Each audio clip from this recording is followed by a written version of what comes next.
Welcome to S9 TV. ముందుగా headlines చూద్దాం.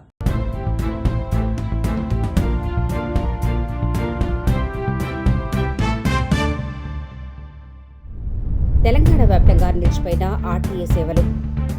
సింగరేణికి బకాయి ఉన్న 50,000 కోట్ల రూపాయలు వెంటనే చెల్లించాలి. మైసమ్మ దేవాలయం వద్ద పికెటింగ్. విద్యార్థులకు బ్రేక్ఫాస్ట్ పథకం ప్రారంభం. హలో సార్, ఆయన సీనియర్ సిటిజన్. ఇప్పటికి ఇది మూడోసారి రావడం చాలా ఇబ్బంది పాలవుతుంది. సర్వర్ సరిగా పనిచేయదు. మాలాంటి 70 ఏళ్ళు వృద్ధులకి రెన్యువల్కి ఇట్ ఈజ్ ఎ హెల్. చాలా డిఫికల్టీ అవుతుంది. కోఆపరేట్ చేసేవాళ్ళు లేరు. ఇప్పటికి 2 గంటలు అయింది, ఇంకా 2 గంటల దాకా పనిచేయదు అంటున్నారు. We don't know our fate. కొద్ది ఇది చేసి అట్లీస్ట్ మాలాంటి వృద్ధులకి ఆన్లైన్ చేస్తే మాకు ఈ తిప్పలు ఉండేది. ఇదివరకు ఆన్లైన్ ఉండేది, ఇప్పుడు అది తీసేశారు. I'm coming. చాలా దూరం నుంచి వస్తాం. ఇక ఎండల్లో ఇక్కడ నుంచుని ఇంతసేపు నాకు ఓపిక ఉండట్లేదు. And we are also our health also బాగాలేదు. అయినా కూడా వచ్చి ఇది మూడోసారి రావడం కాబట్టి అలా కూర్చుండిపోయాం. సర్వర్ ఇవాళ పనిచేయట్లేదు. ముందు నాకు డాక్టర్ సర్టిఫికేట్ ఇచ్చేశారు. ఒక స్లాట్ వెళ్ళిపోయింది, మళ్ళీ 2వ స్లాట్ తీసుకోమన్నారు. 2వ స్లాట్ తీసుకున్నాక ఇవాళ డేటు. అది కూడా దొరకకపోతే మళ్ళీ 3వసారి ముచ్చటగా తీసుకోవాలి. ఇన్ని ఇబ్బందులు ఉన్నాయి. ఈ 70 years వాళ్ళకి ఏదన్నా వాళ్ళు ఏర్పాటు చేసి ఆన్లైన్లోనే ఇష్యూ చేస్తే బాగుంటుందని నేను అనుకుంటున్నాను. Thank you. ఈరోజు ఆర్టీఓ లైసెన్స్ రెన్యువల్ గురించి అని వచ్చాను. యాక్చువల్గా సర్వర్ పనిచేయటం మూలాన ఇంతవరకు నేను 1.5 hour నుంచి క్యూలో నిలబడి ఉన్నాను, కానీ ఇంతవరకు సర్వర్ లేక మేము మా వర్క్ కంప్లీట్ కావట్లేదు. ఈ సర్వర్ ఇలా ప్రాబ్లం అవుతే కస్టమర్ చాలా ఇబ్బంది పడతారు కదా, దానికి గవర్నమెంట్ రిక్వెస్ట్ చేయాలి. దీని గురించి ఆర్టీఓ ఆఫీషియల్స్ కూడా సరైన యాక్షన్ తీసుకుని సర్వర్ ఆన్ టైంలో ఉండేట్టుగాను, 10:30 కల్లా సర్వర్ వర్క్ అయ్యేటట్టుగాను సర్వర్ కెపాసిటీని పెంచుకోవాలి. ఎందుకంటే డే టు డే ట్రాన్సాక్షన్స్ పెరుగుతున్నాయి, పబ్లిక్ పెరుగుతున్నారు, లైసెన్స్లు పెరుగుతున్నాయి, అన్నీ పెరుగుతున్నాయి. అటువంటిప్పుడు సర్వర్ యొక్క కెపాసిటీని కూడా పెంచుకుని కస్టమర్స్కి ఎటువంటి ఇబ్బంది లేకుండా చేయాలని నేను కోరుకుంటున్నాను. కాంగ్రెస్ పార్టీ ఇది చేసినటువంటి పెద్ద మాయాజాలం. పోయినసారి కూడా ఏం చేసిరు, పర్సంటేజ్ ఏమో పెద్దగా చేసి చూపించారు, పైసలేమో తక్కువ వస్తాయి. ఎందుకు వస్తాయి? మొత్తం ఒక 4,000 కోట్లు పక్కకు పెట్టి, ఇది అభివృద్ధి నిధి అని చెప్పి పక్కకు పెట్టి దాన్ని తప్పించి పర్సంటేజ్ ఇస్తామని చెప్పింది. ఈసారి కూడా అట్లనే వేస్తారు.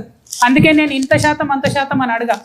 అన్నిటికన్నా ఎక్కువ ఏ ఇయర్ అయితే మన కార్మికులకు వాటా వచ్చిందో దానికన్నా 10,000 ఎక్కువ చేసి ఇరు మీరు.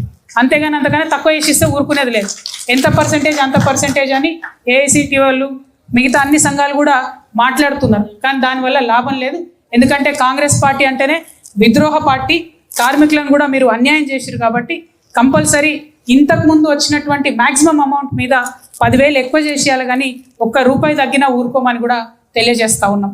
మరి దాంతోపాటు అలియాస్ నేమ్స్ ఈ నిర్ణయం తీసుకోండి. మీరు ముఖ్యమంత్రులు, డిప్యూటీ సీఎంలు సెక్రటేరియట్లో కూర్చొని అలియాస్ నేమ్స్ని ఇబ్బంది లేకుండా విజిలెన్స్ కేసులో పేరు పెట్టి కార్మికులను వేధించకుండా డైరెక్ట్గా అలియాస్ నేమ్స్ ఉన్న వాళ్ళకు కూడా మీరు డిపెండెంట్ ఉద్యోగాలు ఇచ్చే విధంగా చేయాలని చెప్పి డిమాండ్ చేస్తూ ఉన్నాను. చాదర్ఘాట్లో ఒక ఇష్యూ జరిగింది. ఇది మార్నింగ్లో as per the complaint Dharmender complaint ఉన్నారు, ఆయన చెప్పడం జరిగింది. అదే నెబరింగ్లో ఒక ఇమ్ము పర్సన్ ఉంటున్నారు. సో ఇద్దరు మధ్యలో కొంచెం గొడవ జరుగుతుంది. సో దాంట్లో ఇది ఇమ్ము సైడ్ నుంచి ఇంట్లో బట్టలు పెట్టడం జరిగింది. దాంట్లో ఆ బట్టల నుంచి వాష్ బట్టలు ఉంటాయి. అదే లోపల ఇంట్లో వస్తే వాటర్ వస్తే అక్కడ ఇద్దరు మధ్యలో మార్నింగ్లో గొడవ జరిగింది. తర్వాత మళ్ళీ ఈరోజు నైట్లో అగైన్ ఇద్దరు మధ్యలో మళ్ళీ గొడవ జరిగితే దాంట్లో ఇమ్ము సైడ్ నుంచి అండ్ ఫ్యామిలీ మెంబర్స్ ఇది ధర్మందర్కి అండ్ ఫ్యామిలీ మెంబర్స్కి కొట్లాడడం జరిగింది. ఆ గురించి ఇది ఇష్యూ జరిగింది. తర్వాత కొన్ని పర్సన్స్ ఇక్కడ వచ్చి రావడం జరిగింది. దాంట్లో పోలీస్కి ఇన్ఫర్మేషన్ వస్తే ఇమీడియట్గా ఆ పిటిషనర్ నుంచి ఎఫ్ఐఆర్ రిజిస్టర్ చేయడం జరిగింది. సో దాంట్లో ఒక స్పెసిఫిక్ టీం పెట్టి మనము ఫర్దర్ యాక్షన్ కూడా తీసుకుంటాము. అట్ ద సేమ్ టైం ఇక్కడ కూడా ఇది అన్ని మొత్తం ఇష్యూ పీస్ఫుల్గా అయింది. There is no issue at all. అందరూ ప్రాపర్గా పోలీస్ కంట్రోల్లో ఉంది. సో దాంట్లో పోలీస్ సైడ్ నుంచి ప్రాపర్గా ప్రివెంటివ్ మెజర్స్ కూడా తీసుకోవడం జరిగింది. అందరూ కూడా both community Hindu and Muslim అందరూ leaders as well as public కూడా చాలా సపోర్ట్ కూడా చేస్తున్నారు, సహయోగం కూడా చేస్తున్నారు. సో నేను అందరికీ ఆహ్వానం చేస్తున్నాను, మీ ఏదైనా ఉంటే మీద రూమర్స్ పెట్టకండి. సోషల్ మీడియాలో ఏదైనా నెగిటివ్గా ఆర్ ఏదైనా ఫాల్స్ ఇన్ఫర్మేషన్ వైరల్ చేయకండి. అదర్వైజ్ మన పోలీస్ సైడ్ నుంచి గట్టిగా మనం యాక్షన్ తీసుకుంటాం. అట్ ద సేమ్ టైం మీ దగ్గర ఏదైనా ఇష్యూస్ ఉంటే, గ్రీవెన్సెస్ ఉంటే ఖచ్చితంగా మీ పోలీస్ దగ్గర రావచ్చు. ఈ ఇష్యూలో కూడా పోలీస్ సైడ్ నుంచి ఆల్రెడీ ఎఫ్ఐఆర్ రిజిస్టర్ చేయడం జరిగింది. దాంట్లో లీగల్గా మనం యాక్షన్ తీసుకుంటాం. Thank you.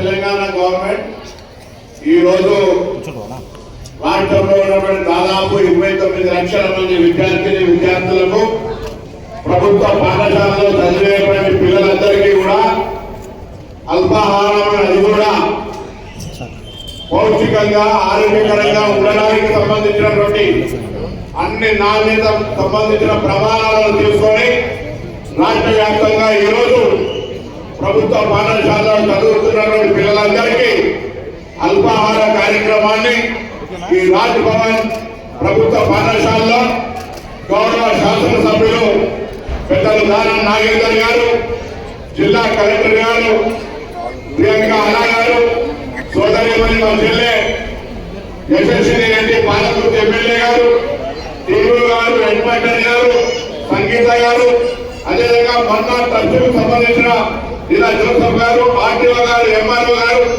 పాఠశాల సిబ్బంది, పాత్రికేయులు, విద్యార్థులందరికీ కూడా పేరు పేరున నమస్కారాలు, శుభాకాంక్షలు. రాష్ట్ర వ్యాప్తంగా ప్రభుత్వ విద్యను ప్రోత్సహించాలని, ప్రభుత్వ పాఠశాలను పఠించవంతం చేయాలని అధ్యాపక వర్గం చాలా క్వాలిఫైడ్ టీచర్లు ఉన్నటువంటి ఈ ప్రభుత్వ పాఠశాలలో విద్యార్థుల సంఖ్య తక్కువ ఉంటుంది కాబట్టి విద్యార్థుల సంఖ్యను పెంచడానికి ఈ రోజు నుంచి రాష్ట్ర వ్యాప్తంగా బడిబాట కార్యక్రమం ద్వారా డ్రాప్అవుట్స్ పిల్లల్ని కానీ ప్రైవేట్ స్కూళ్ళలో చదువుతున్నటువంటి ఆర్థిక భారం పోయేటటువంటి పిల్లలందరినీ కూడా ప్రభుత్వ పాఠశాలలో తీసుకురావడంతో పాటుగా ఉదయాన్నే ఉపాధి కోసం మరి పనుల మీద వెళ్లే వాళ్ళ తల్లిదండ్రుల యొక్క పిల్లల చదువుకు సంబంధించి కూడా ఈ రోజు ప్రభుత్వం వాళ్ళ పిల్లలందరికీ ప్రభుత్వమే తల్లిదండ్రులుగా మారి మంచి పౌష్టికపరమైనటువంటి అల్పాహారం ఏర్పాటు చేసే కార్యక్రమాన్ని ఈరోజు ఇక్కడ ప్రారంభిస్తున్నాం. ఈ సందర్భంలో పిల్లలందరూ కూడా ఈ అవకాశాన్ని వినియోగించుకొని రాష్ట్ర వ్యాప్తంగా తల్లిదండ్రులు ఆలోచన చేసి ఈ యొక్క అవకాశాన్ని పౌష్టిక ఆహారం తీసుకుంటూ రాష్ట్ర స్థాయిలో మరి ఉన్నత విద్యగా ఎదగాలని కోరుకుంటా ఉన్నాం. ఎక్కడ కూడా క్వాలిటీలో కాంప్రమైజ్ లేకుండా కొన్ని స్వచ్ఛంద సంస్థల సహకారం ప్రభుత్వం దాదాపు 700 కోట్ల రూపాయలతో మరి బ్రేక్ఫాస్ట్ కార్యక్రమాన్ని తీసుకుంటా ఉంది. ఇందులో సోమవారం రోజు దోశ, చట్నీ లేదా చపాతీ, కూర, పాలు, మంగళవారం నాడు మిల్లెట్ ఇడ్లీ, సాంబార్, రాగి జావా, బుధవారం నాడు పూరి, ఆలు, కుర్మా, పాలు, గురువారం నాడు మిల్లెట్ ఇడ్లీ, సాంబార్, రాగి జావా, శుక్రవారం నాడు మిల్లెట్ ఉప్మా, పొంగల్, అదేవిధంగా చట్నీ, పాలు, శనివారం నాడు బోండా, చట్నీ, రాగి జావా. ఈ విధంగా సోమవారం, బుధవారం నాడు పాలు, మంగళ, గురువారంలో రాగి జావా ఇస్తూ పిల్లలందరికీ సంబంధించి మానసికంగా ఆరోగ్యవంతంగా ఉండాలి, వాళ్ళ శారీరక పౌష్టికమైన ఆహారం చేయాలని ఆలోచనలు కార్యక్రమం చూస్తున్నాం. దయచేసి హైదరాబాద్ లో లేదా రాష్ట్ర వ్యాప్తంగా వివిధ ఉపాధుల కార్యక్రమాలకు సంబంధించిపోతున్నప్పుడు కొన్ని ప్రీ ప్రైమరీ స్కూల్స్ కూడా ఓపెన్ చేస్తా ఉన్నాం. ప్రీ ప్రైమరీ స్కూల్స్ ద్వారా పిల్లలకు సంబంధించి ఏదో భాగ్యమైనటువంటి ప్రైవేట్ స్కూళ్లలో ఎక్కడో కేర్ టేకర్ కన్సర్న్ డాక్టర్స్ లో కాక్షిపరం చేయడమో, పిల్లల్ని పరిగణకునే వాళ్ళకు సంబంధించి ఆకలితోటి స్కూల్కి వస్తే చదువు శ్రద్ధ కలగదనే ఆలోచనతో ఈ కార్యక్రమం గవర్నమెంట్ ఎడ్యుకేషన్ ఇంప్రూవ్మెంట్ చేయాలని ఇప్పటి నుంచి మీ ఇంటికాడ పొద్దుగాలనే అమ్మ నాయన వేసి ఆకలికి టిఫిన్ తయారు చేయాలని ఇబ్బంది, పొద్దుగా లేవగానే తొందరగా స్కూల్ పోవాలి, తయారై రావాలి, స్కూల్లో మంచి బ్రేక్ఫాస్ట్ ఉంది అని ఇంటికాడ అమ్మ నాయనకు బరువు పెట్టకుండా వాళ్ళు పనులు వాళ్ళు చేసుకునే విధంగా మీరు పొద్దున్నే తయారై స్కూల్ వచ్చి బ్రేక్ఫాస్ట్ చేయండి, లంచ్ ఇక్కడనే చేయండి. కానీ దాంతో పాటుగా మీ తల్లిదండ్రులు ఎంత కష్టపడుతుండ్రో అంతకంటే రెట్టింపు కష్టపడి చదువుకొని మీ తల్లిదండ్రులకు మీరు ఉన్నత స్థానానికి ఎదగాలని ఈ ప్రభుత్వం ఆకాంక్షిస్తోంది. ప్రైవేట్ లో రంగురంగుల బట్టలు కావచ్చు, రంగురంగుల బంగ్లాలు కావచ్చు, కానీ ధైర్యంగా మీ ప్రభుత్వ పాఠశాలలో చదివిన విద్యార్థులుగా నా ప్రభుత్వ పాఠశాల తెలంగాణలో పనిచేస్తున్న అధ్యాపక వర్గం అనేక రకాల శిక్షణలు ఉన్నత చదువులు చదివినటువంటి వాళ్ళు ఈ యజ్ఞంలో వాళ్ళు కూడా బాధ్యత వహించాలి. మీరు పనిచేస్తున్న పాఠశాలల సంఖ్య పెంచుకొని విద్యార్థులను ప్రభుత్వ పాఠశాలల వైపు ఆకర్షితం చేసుకోవాలని కోరుతా ఉన్నా. ఇలా గ్రామీణ ప్రాంతాల్లో మాలాంటి నియోజకవర్గాల్లో పిల్లలు గవర్నమెంట్ స్కూల్కు పంపితేనే ప్రభుత్వ పథకాలు వస్తాయని చెప్పే విధంగా వాళ్ళను ప్రేరేపితం చేసే ప్రయత్నం చేస్తాను. ఒక ప్రభుత్వ స్కూలు, ప్రభుత్వ ఆసుపత్రి వద్దు, ప్రభుత్వ నౌకరీ కావాలి, ప్రభుత్వ పథకాలు కావాలంటా ఉన్నారు. మేము వాటిని ఇవ్వడానికి ఏం అభ్యంతరం లేదు, కానీ వారికి ఎడ్యుకేషన్ ఇవ్వడానికి గవర్నమెంట్ స్కూల్స్ కూడా సన్నద్ధం చేస్తా ఉన్నాం. ఆ గ్రామ సర్పంచులు, ఆ వార్డు కౌన్సిలర్లు ఈ ఏరియాలో ఉన్నటువంటి ప్రభుత్వ పాఠశాలకు సంబంధించి శుభాకాంక్షలు చేస్తూ ప్రభుత్వ పాఠశాలను ప్రోత్సహిద్దాం. ప్రభుత్వ ఆకాంక్షకు అనుగుణంగా ప్రభుత్వ పాఠశాలలో అన్ని రకాల వసతులు కలిగిస్తామని మాట చేస్తూ మీ అందరికీ నా హృదయపూర్వక శుభాకాంక్షలు అభినందనలు తెలియజేస్తూ ఒక్కసారి గట్టిగా చెప్పండి.